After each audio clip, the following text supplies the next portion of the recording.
प्रदर्शन चल रहा है, क्या क्या आपकी मांगे हैं?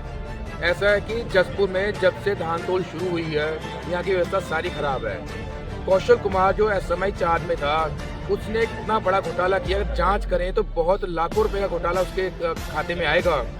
इसने किया क्या है कि यहाँ से किसानों को धान तो तोलना बंद कर दिया काफी लंबे समय से, पर पोर्टल पर रोज चढ़ाया, तो किसानों से 100 से 150 रुपए प्रति क्विंटल मांगा और उसके अलावा उन्हें धान चढ़ाया।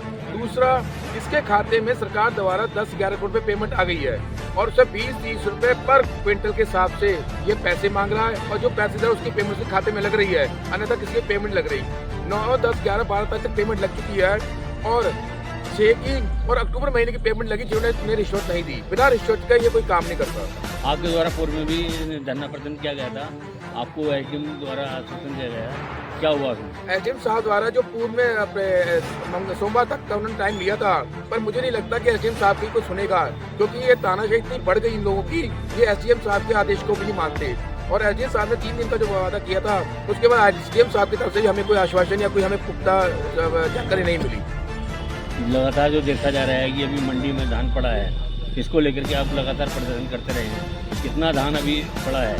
देखिए जी, एसएमआई द्वारा मिलर्स को डायरेक्ट ट्रालियाँ भेजी गई थी, वो तकरीबन 2500 कुंटल है, जिसने कहा था कि मैं पोर्टल पर चढ़ाऊंगा, आप डायरेक्ट ले जाओ, क्योंकि मेरे पास पर्याप्त लेबर नहीं है।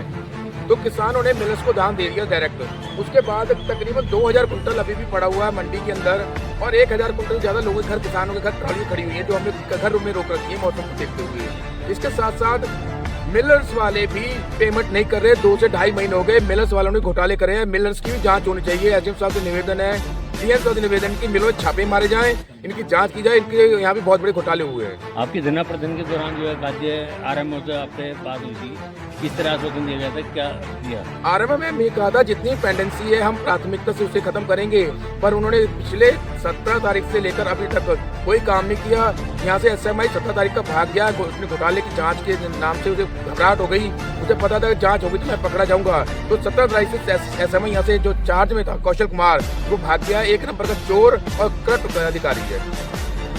यदि आपकी अभी पेमेंट कितना नहीं होता है तो आप क्या करेंगे?